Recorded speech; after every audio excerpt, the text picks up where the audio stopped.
First, open up your Excel file.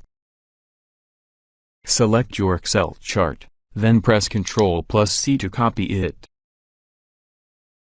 Go to your Word 2019 document, and press the Home tab.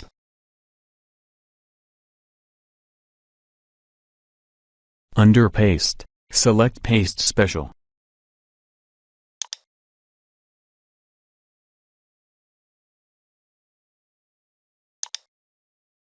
Select Microsoft Excel Chart Object, then click OK.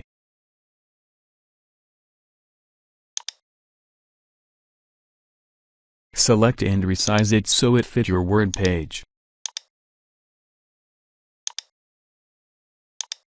All done. Please subscribe.